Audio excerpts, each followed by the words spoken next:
In the last video, I showed you the design and engineering behind the wine bottle keepsake, but what really brings it to life is what's on the inside. This little piece here is a custom mini magazine, and I'm going to show you exactly how to make it. Here is what you'll need: a plastic wallet insert, printed photos, paper for the cover, and your design in Canva. That's it. No complicated setup. For the insert, I'm using one that I found on Amazon. I'll put the link below. Here are the exact dimensions for the cover and pages.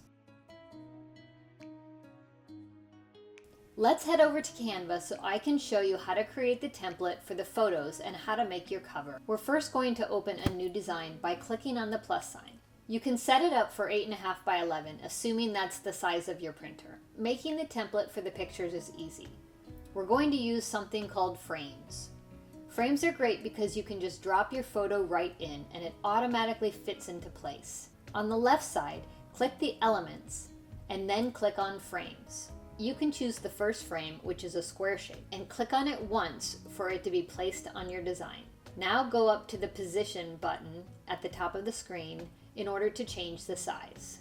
Type in 2.5 inches for the width. Hit tab and put 3.5 inches for the height, and then hit enter or return when you're done. Now we're going to move it to the upper left corner of your layout and copy it. Click on the icon that looks like two pieces of paper and a plus sign in order to make a copy. Then drag that over to the right so it's lined up. Do that one more time so you have 3 across. You will need to get it pretty close to the other one so you have room for 3 rows on the page.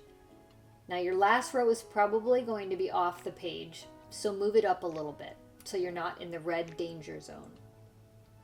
You may have to move the middle row to be centered between the top and bottom rows.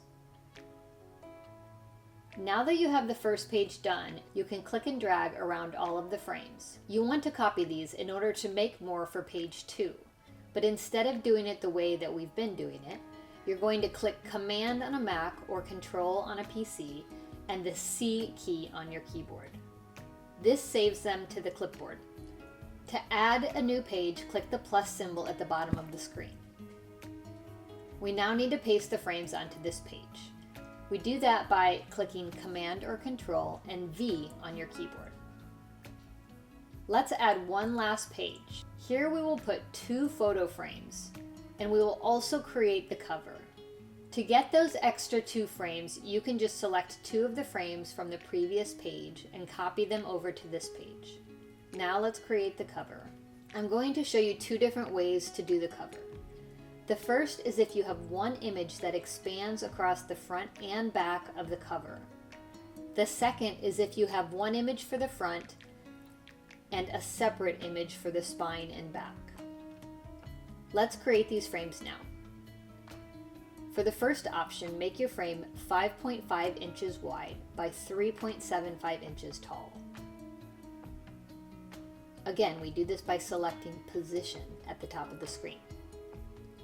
The second option, you're going to add another frame to your design and make it 2.7 inches wide by 3.75 inches tall. Place an additional frame next to that one that's 2.8 inches wide by 3.75 inches tall. Those should be side by side. When I make a magazine cover, I want to research existing magazines around the topic of my project. For this project, we were in wine country, so that's where I started my search. I then refined it to Santa Ynez, since that's the city we stayed in. From there, I found Santa Ynez Valley magazine, which was a perfect fit. Now that we know what magazine we want, we can start laying it out. Let's go to the page where we have the magazine cover. This first version is the single image that covers the front and back of the magazine cover. You drag it onto the frame and then you can double click it if you want to zoom in to the picture. So that's what I'm doing here, where I'm resizing it so it fits better in my frame. Now the second version is just where we have a single image for the front of the magazine. We'll drag that in. and then we can change the back of the magazine. You could put another image here, or we're just gonna make it a solid color. Now to create the rest of the magazine, it's just a matter of bringing in text to overlay the photos. So just for time's sake, I'm just gonna bring them all in at once so you can see the final magazine cover.